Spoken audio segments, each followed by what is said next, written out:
ಕಲ್ಲಮ್ಮರ ವಚನ ದರ್ಶನ.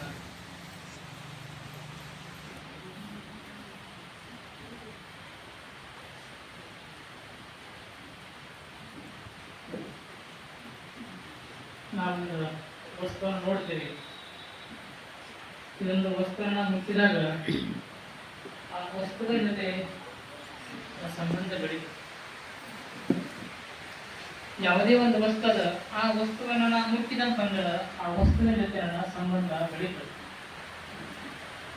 ಆ ವಸ್ತು ನನಗೆ ಪ್ರಿಯ ಆಗಿದ್ರೆ ನನ್ನ ಸಂಬಂಧಗಳು ಪ್ರಿಯವಾಗ್ತವೆ. ಆ ವಸ್ತು ನನಗೆ ಅಪ್ರಿಯವಾಗಿದ್ದರೆ ಸಂಬಂಧಗಳು ಅಪ್ರಿಯವಾಗ್ತವೆ.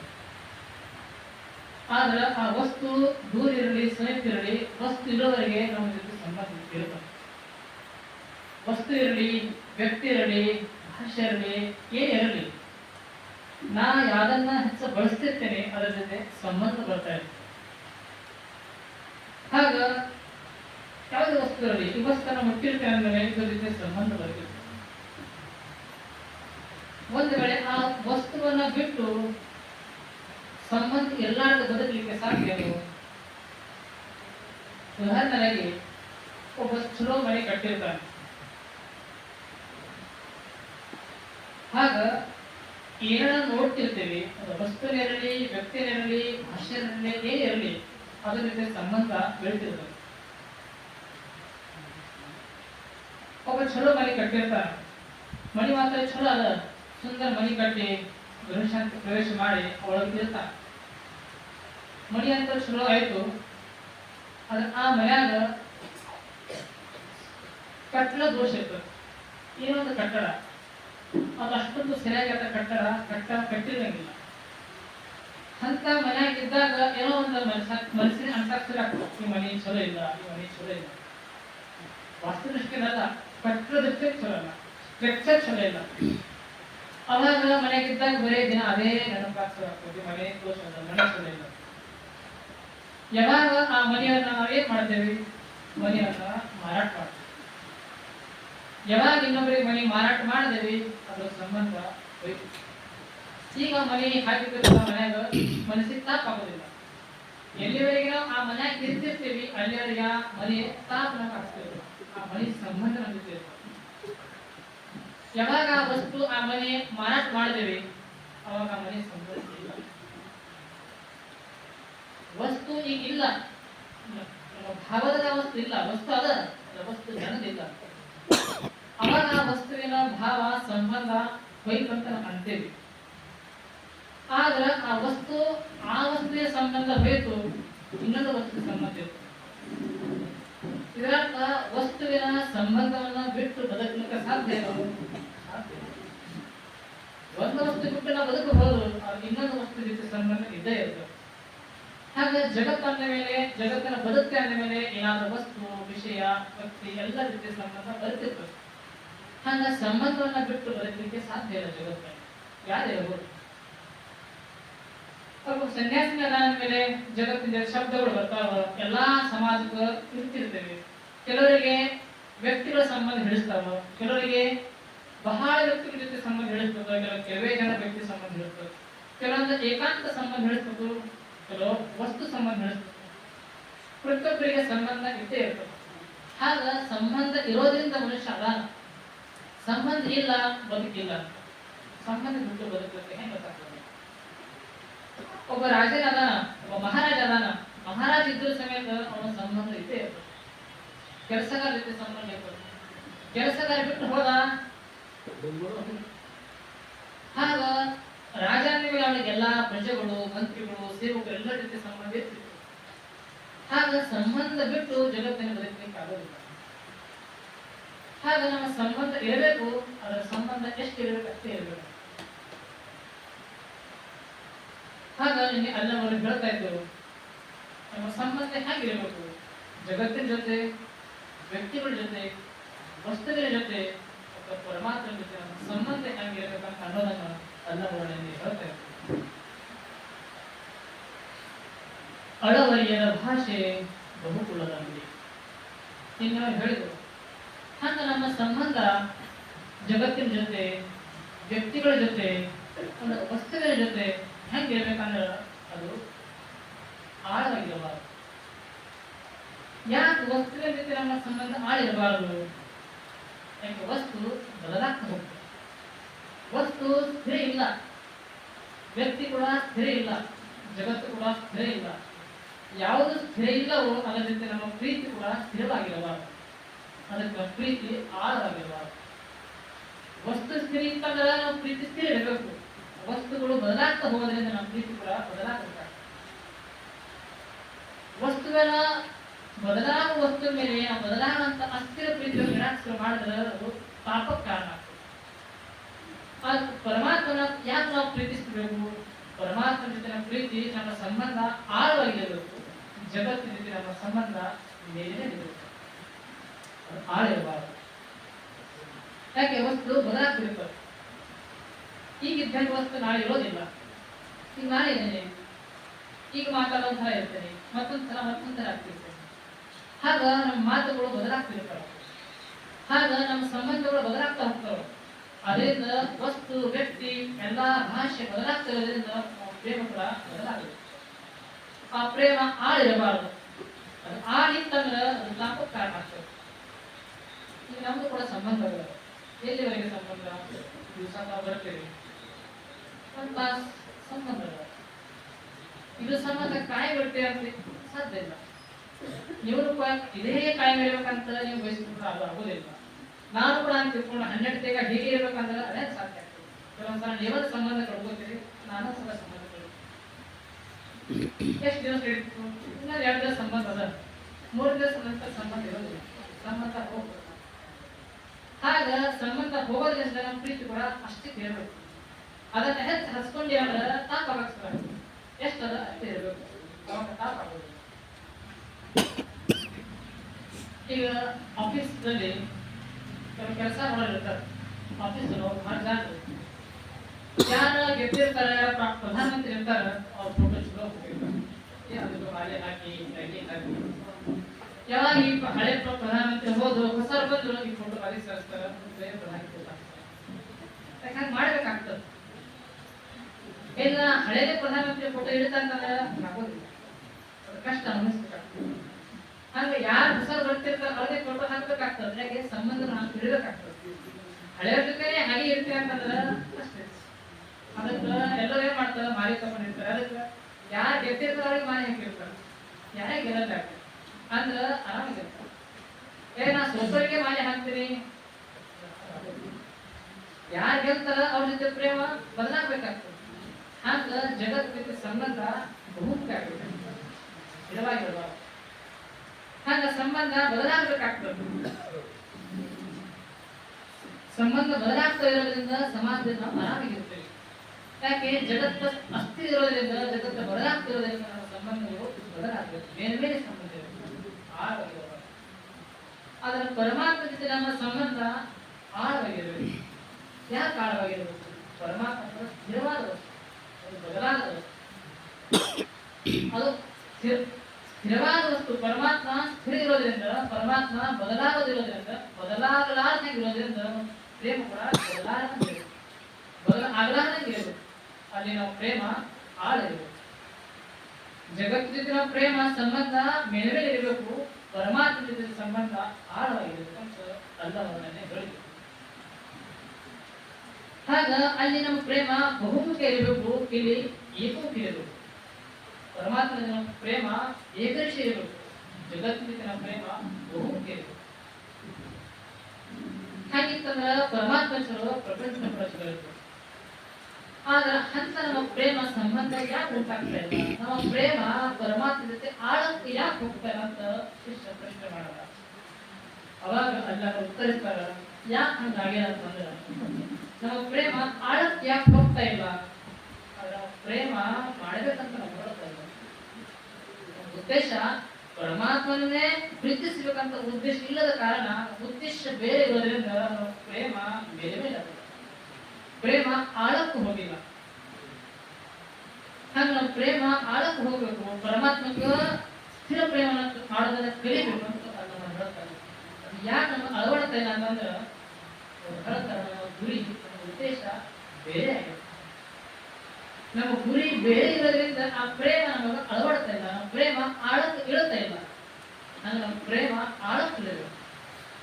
ಗುರಿ ಪ್ರೇಮ ಮಾಡೋದೇ ಗುರಿ ಆಗಿದ್ರ ಭಗವಂತ ಆಳಕ್ಕಿಲ್ಲ. ಅದಕ್ಕೆ ಅಲ್ಲವರು ನಿನ್ನೆ ಆ ಶಿಷ್ಯನ ಪ್ರಶ್ನೆಗೆ ಗೊತ್ತಲ್ಲ ಉತ್ತರಿಸ್ತಾರ, ಯಾಕೆ ನಮ್ಮ ಪ್ರೇಮ ಆಳ ಇಳಿತಾ ಇಲ್ಲ, ನಮ್ಮ ಪ್ರೇಮ ಬೇರೆ ಬೇರೆ ಯಾಕಾಗಲ್ಲ, ಆಳ ಆಗ್ತಾ ಇಲ್ಲ ಅನ್ನೋದನ್ನೆಲ್ಲ ಹೇಳ್ತಾರೆ. ದೇಶ ಗುರಿಯಾಗಿ ಲಯವಾಗಿ ಹೋದವರ ಕಂಡೆ, ಕಮಂದ ಗುರಿಯಾಗಿ ಲಯವಾಗಿ ಹೋದವರ ಕಂಡೆ, ದೇಶ ಗುರಿಯಾಗಿ ಲಯವಾಗಿ ಹೋದವರ ಕಂಡೆ, ಕಮಂದ ಗುರಿಯಾಗಿ ಲಯವಾಗಿ ಹೋದವರ ಕಂಡೆ, ಕಾಮ ಗುರಿಯಾಗಿ ಬೆಂದು ಹೋದವರ ಕಂಡೆ, ನೀ ಗುರಿಯಾಗಿ ಹೋದವರು ಆರಂಭ ಕಾಣಿ ಈಶ್ವರ. ಎಷ್ಟು ಅಲ್ಲಮರು ಜಗತ್ತನ್ನೆಲ್ಲಾ ಕಡೆ ತಿರುಗಾಡಿದರು. ತಿರುಗಾಡಿ ಅವರಿಗೆ 3 ಥರ ಜನ ಅವರಿಗೆ ಕಾಣ್ತಾರೆ. ಆ 3 ಥರ ಜನವನ್ನು ನೋಡಿ ಅವರು ಈ ವಚನದಿಂದ ಚಿತ್ರಿಸಿದರು.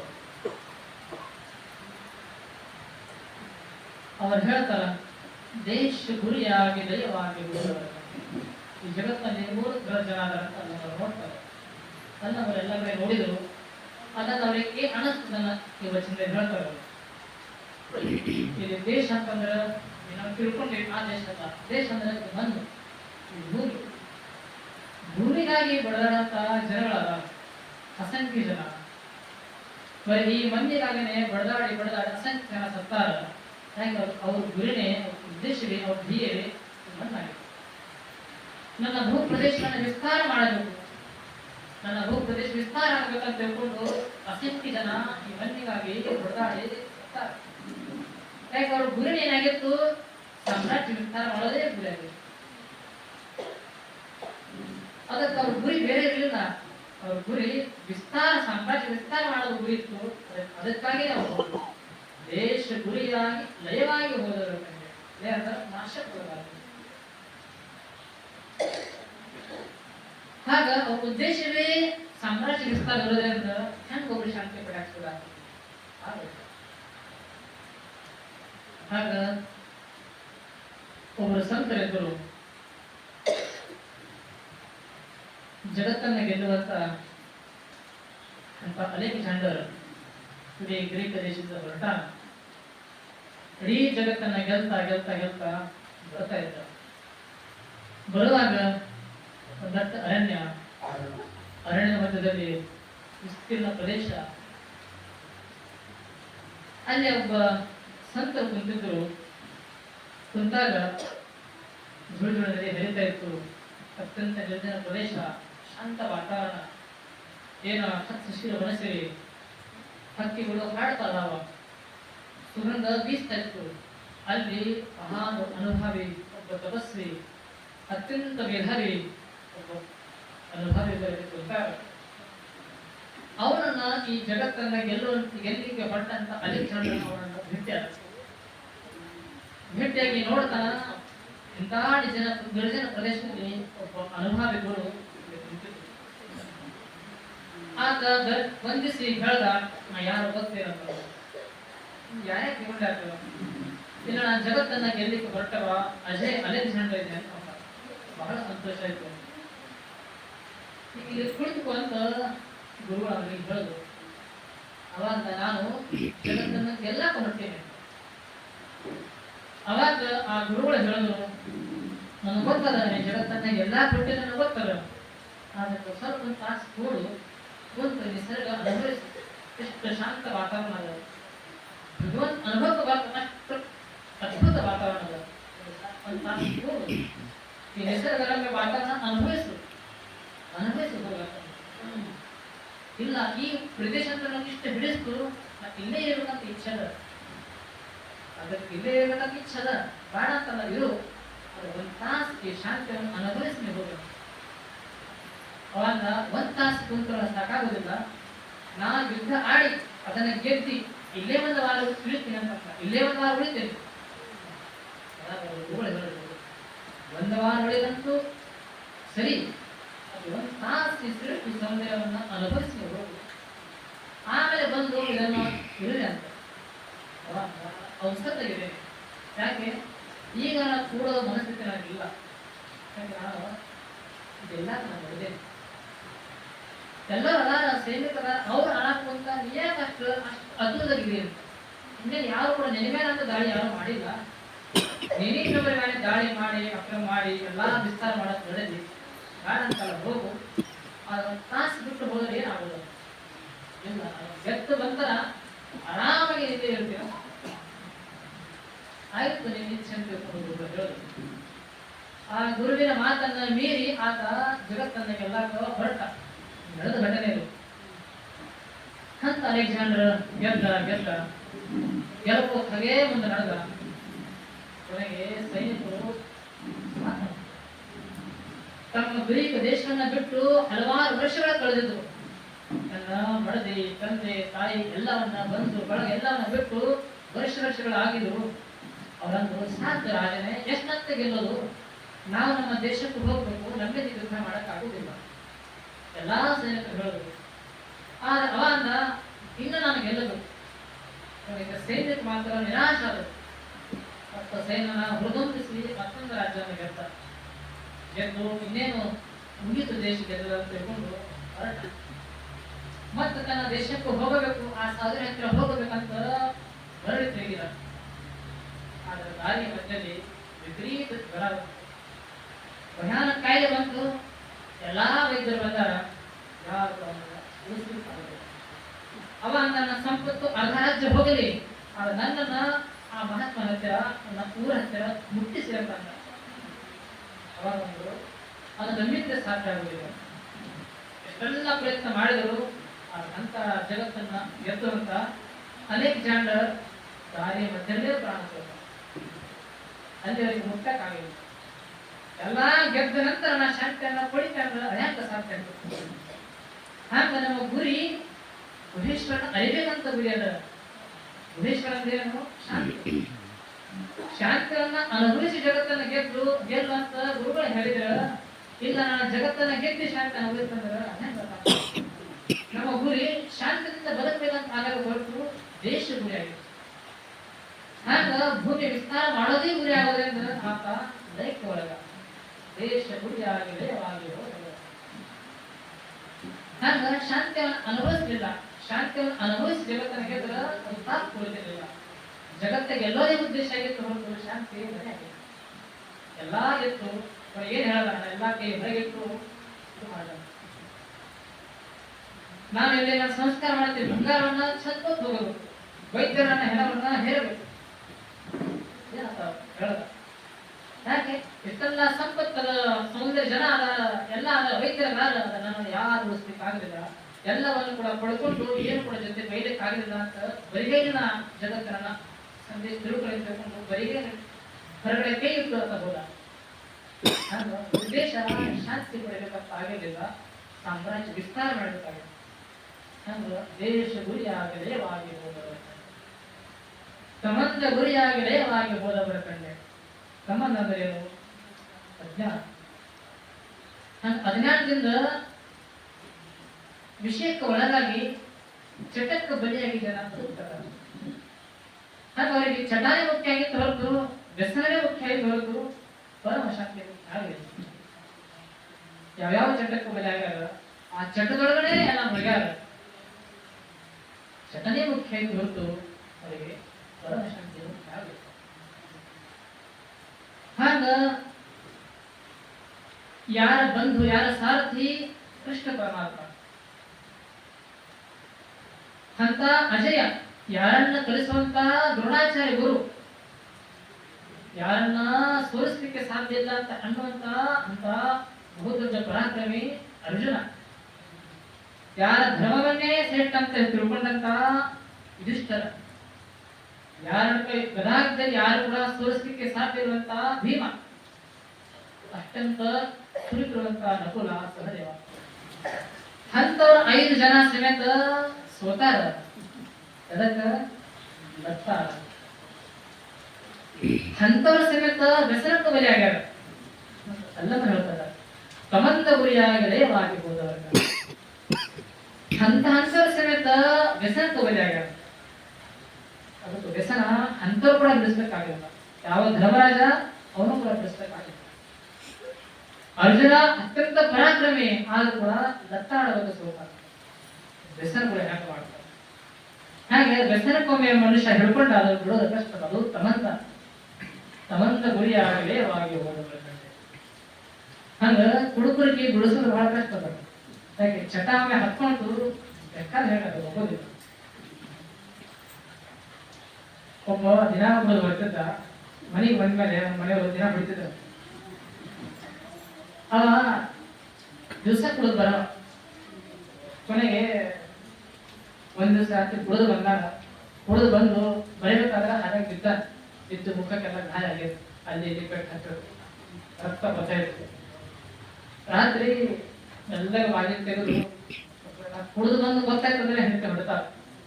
ಅದಕ್ಕೆ ನಾನು ಕುಡಿದಿಲ್ಲ ಅಂತ ಗೊತ್ತಾಗ್ಬೇಕಲ್ಲ, ಅದಕ್ಕೆ ಎಲ್ಲಿ ಪೆಟ್ಟು ಹತ್ತಿತ್ತು ಅಲ್ಲಿ ಬ್ಯಾಂಡೇಜ್ ಹಚ್ಕೋಬೇಕು. ಯಾಕೆ ನಾನು ಕುಡಿದು ಬಂದ್ರ ಬ್ಯಾಂಡೇಜ್ ಹಚ್ಕೊಳಕ್ ಬರಲ್ಲ.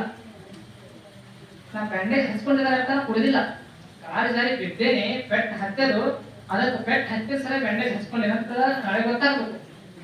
ಅದಕ್ಕೆ ಮನ್ಯಾಗ ಹೋದ, ಕರಡಿ ಒಂದು ನಿಂತು ಎಲ್ಲಿ ಪೆಟ್ಟು ಹತ್ತಿತ್ತಲ್ಲ ಅಲ್ಲಿ ಬ್ಯಾಂಡೇಜ್ ಹಚ್ಕೊಂಡ. ಬ್ಯಾಂಡೇಜ್ ಹಚ್ಕೊಂಡು ಬರ್ಕೊಂಡ.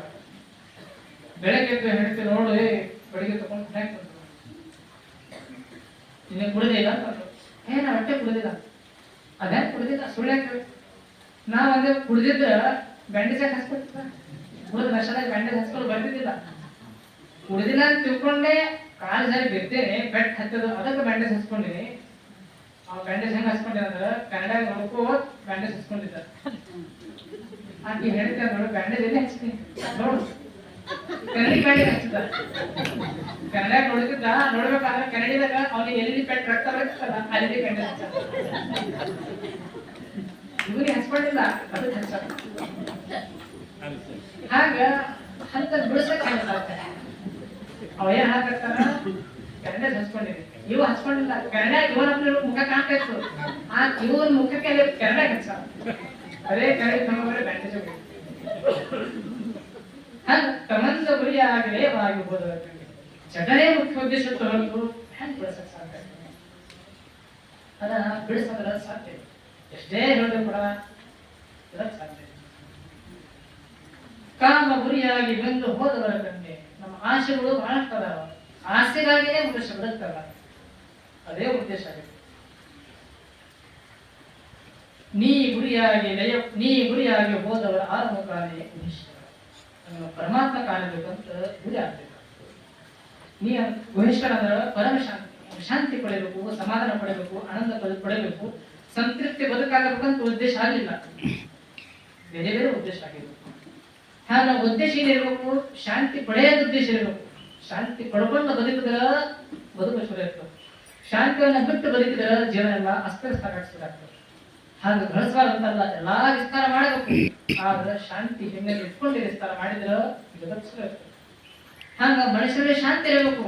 ಶಾಂತಿಯನ್ನ ಪಡ್ಕೊಂಡು ವಿಸ್ತಾರ ಮಾಡ್ರಿ, ಬೇಕಾದ ಮಾಡ್ರಿ, ಏನಾಗುದಿಲ್ಲ. ಶಾಂತಿಯನ್ನ ಬಿಟ್ಟು ಪರಮ ಶಾಂತಿಯನ್ನು ಅನುಭವಿಸ್ತಾ ಬಿಟ್ಟು ವಿಸ್ತಾರ ಮಾಡಬೇಕು ಹೋದ್ರ ದುಃಖಮಯ ಆಗ್ತದೆ ಜೀವನ. ಹಂಗ ನಮ್ಮ ಜೀವನ ಗುಣೇಶ್ವರ ಅರಿಬೇಕಂತ ಆಗಬೇಕು. ಉದ್ದೇಶವೇ ನಮ್ಮ ಗುರಿನೇ ನೀ ಗುರಿ ಆಗಬೇಕು. ನೀ ಗುರಿಯಾಗಿ ಹೋದವರ ಆರಂಭ ಎಲ್ಲ ಹೇಳ್ತಾರ. ಏನೇನೋ ಗುರಿಗಳು ಅದಾವ ಜನರಿಗೆ, ಅದರ ಗುಣೇಶ್ವರ ಕಾಣಬೇಕಂತ ಗುರಿ ಆಗಿಲ್ಲ. ಅದೇ ಜಗತ್ತಿನ ನಮ್ಮ ಉದ್ದೇಶ ಗುಣೇಶ್ವರ ಕಾಣಬೇಕಂತ ಆಗಬೇಕು. ಶಾಂತಿವೇ ನಮ್ಮ ಉದ್ದೇಶ ಆಗಬೇಕು, ಅವಾಗ ಶಾಂತಿ ಸಿಗ್ತದೆ. ಉದ್ದೇಶವೇ ಗುಣೇಶ್ವರ ಆಗಿರಲಿಲ್ಲ, ಶಾಂತಿ ಉದ್ದೇಶ ಆಗಿರಲ್ಲ ಅಂದ್ರೆ ಹೆಂಗೆ ಗುಣೇಶ್ವರ ಹೊಡಿತಾನ?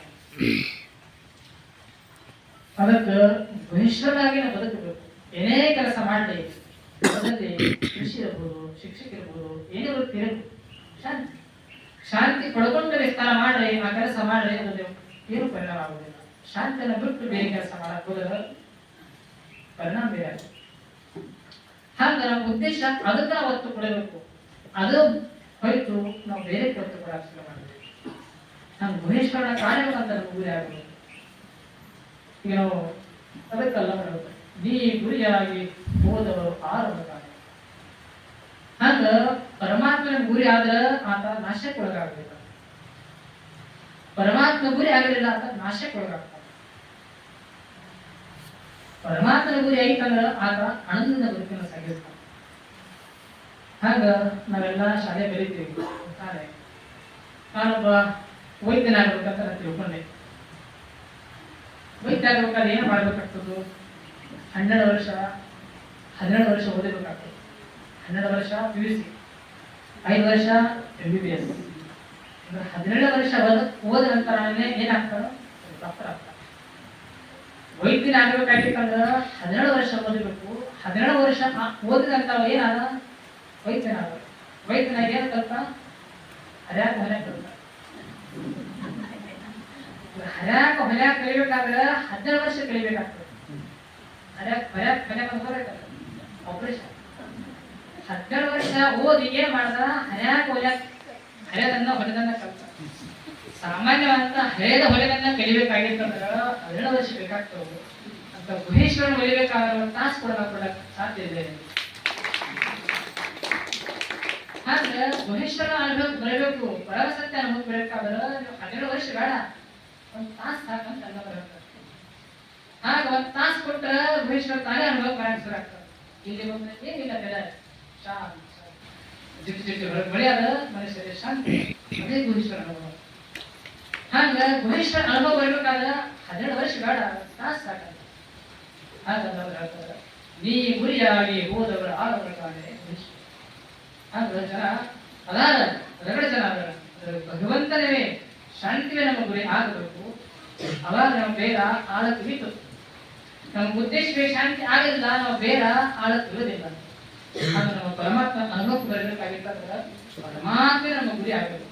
ಪರಮಾತ್ಮನೇ ಗುರಿ ಆಗ್ತಾ ಇದ್ರೆ ಅದು ಎಲ್ಲಾ ಕಡೆ ಪರಮಾತ್ಮ ಅನುಭವಕ್ಕೆ ಬರಾಕ್ತದೆ. ಆಗ ಅಂತ ಬರಬೇಕಾಗಿತ್ತಂದ್ರೆ ನಮ್ಮ ಗುರುನೇ ಗುಹೇಶ್ವರ ಆಗಬೇಕಂತ ಅನುಭವ. ಅಂತ ಗುಹೇಶ್ವರ ಅನುಭವಕ್ಕೆ ಬರಬೇಕಾದ್ರೆ ಏನು ಮಾಡಬೇಕು ಅನ್ನೋದನ್ನ ಹೇಳ್ತಾರ ಅಂತ ಹೇಳ್ತಾರೆ. ಹುಡುಗಿ ಆಗಬೇಕು ಕೊಟ್ಟಂತ ಪರಮಾತ್ಮ